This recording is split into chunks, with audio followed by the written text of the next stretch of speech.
till you're done. Just turn 19, you've had your fun. So much in this world that looks like me or the her I'm now meant to be. Bye-bye, everyone's got one. I'm so excited, I'm gonna look so dumb. And I could learn to walk and talk like you, or I could learn to try something brand new.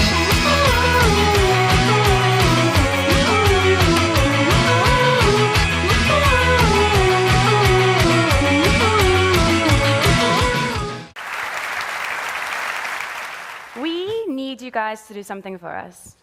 Okay. Forget who you are.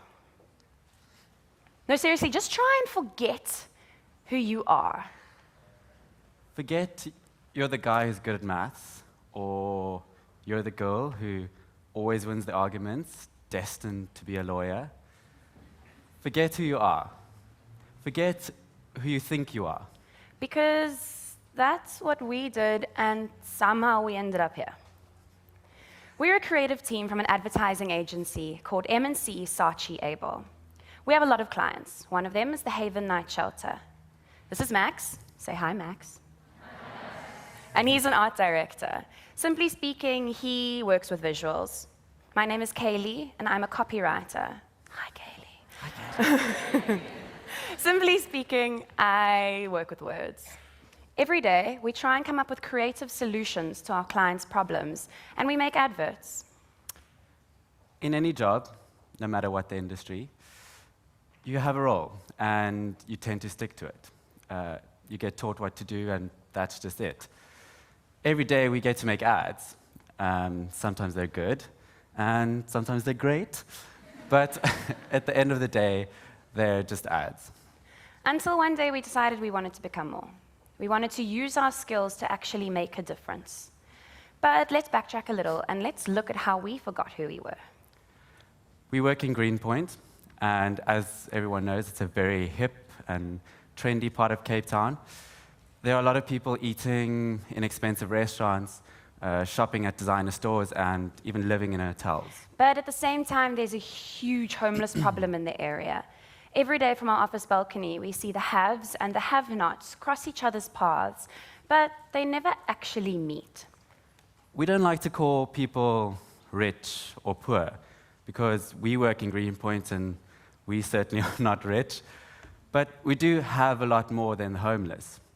So on the 14th of January 2014, we decided we wanted to bring the haves and the have-nots together to learn from one another. And this is how we did it. South Africa. A country where the haves and have-nots live side by side, but seldom connect. I was living on the street about 13 years, 14 years, 16 years, 17 years. Believe me, I was living on the streets about a long time. People want to help, but aren't always sure how. And for the homeless, begging is degrading. In partnership with the Haven Night Shelter, the street store was born. The world's first rent-free, premises-free, free pop-up store for the homeless. Somewhere safe to give and easy to collect. Made only from posters, people hang up and drop off donations. Then the homeless choose things they actually want and like. For many used to rummaging in bins, this was their first dignified shopping experience. Shopping at the street store was for me very nice. The people was accepting me very with friendly faces. A week before the pop-up, we called for donations on social media. Within days, we found ourselves on prominent national blogs, news, radio, and TV. But the world wanted in too. Bono's One organization, Huffington Post, Good, and hundreds of others. Over 3,500 homeless were clothed, and millions in free PR was generated. More importantly, we brought people together like never before.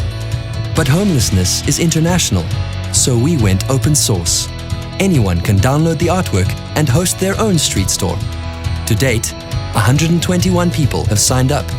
A few simple posters to restore the dignity to the homeless in Cape Town suddenly touched the lives of so many more. You are sent from heaven. Thank you very much. There's no way I can pay you back. Thank you very much. I appreciate it, man. All we we wanted to do was help the homeless on our streets. And suddenly this thing just grew. Max had this idea to advertise that the Haven Night Shelter needed clothing donations. We could put clothes through a poster that said, the Haven Night Shelter needs clothing donations, just to make it kind of stand out and really pop amongst the clutter. So I said to him, well, if we're going to put the clothes there, why not let people take them? And that's how this whole thing kind of evolved, and it kept on growing. I mean, since we've made this video, we've now had over 150 people sign up to host stores, and 2 different organizations have contacted us telling us that they've decided to go open source too, after seeing what change it can actually do. The thing is that people wanted to get involved, not because they felt guilty or pressured, but because it tapped into their need and desire to be part of something bigger. And so we just did just that. We made the street store open source, and as you saw in the clip, this means that we took all our files and we put it online. And now anyone can go download the files and host a street store of their own. Because, unfortunately, we couldn't go around hosting street stores around the world, but we could get other people to do it for us. And in doing so, we created a much bigger difference than what even we thought we could. But what has any of this got to do with forgetting who you are? If we'd stuck to our roles, copywriter and art director, the job would have gone a little something like this.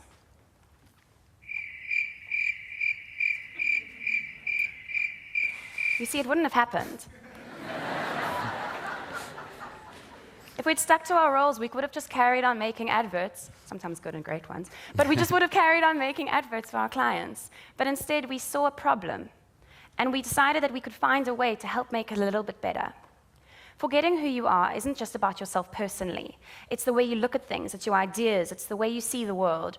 So let's look at 5 things that we've learned from this experience to help you forget who you are. Number 1, forget who you are.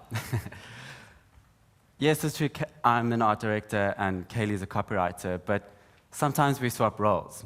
She helps me with my design and I help her with her copy. These days, you can't just have one skill. There are so many people out there with multiple skills. So you've got to keep up, keep learning, keep getting better. So the next time you guys have a group assignment, don't just do what you think you're good at, like design or writing. Be a little bit more, be different. Try and challenge yourself. Number 2, forget the rules. You grow up learning that it's big organizations like Salvation Army or the Red Cross and that they are the ones who help people.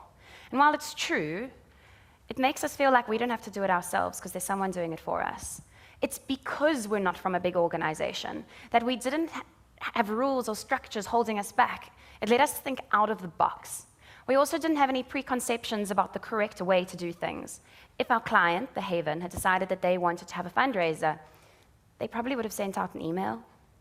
So while it's true that the subjects you choose do steer you in line for a certain career path, like us, if there's something different you want to get involved with, if you're passionate enough, make it happen.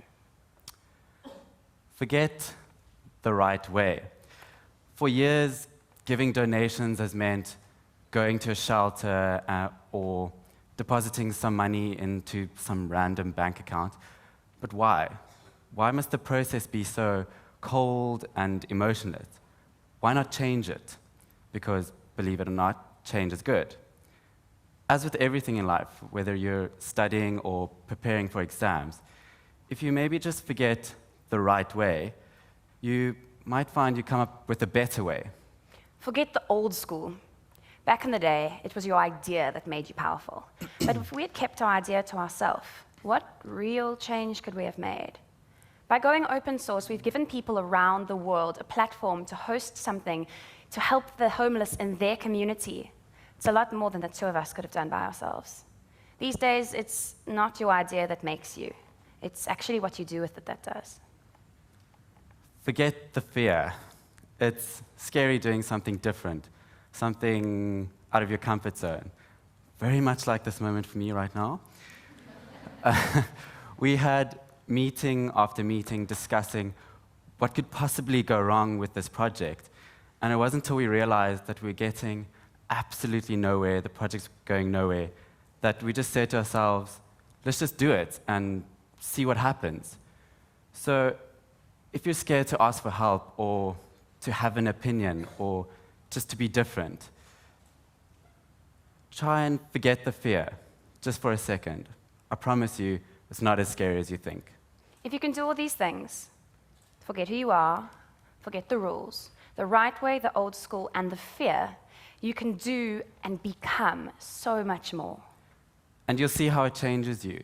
No longer do Kayli and I believe in taking the easy route. For us, every job we get is a chance to do something completely different, something innovative. We know it's difficult, but at the same time, we both know it's definitely worth it. So whether you download our files and host a street store, or you come up with your own idea worth spreading, we don't mind. Because it's only when you step out of your comfort zone and you forget who you are that you find the light within yourself to do something truly great.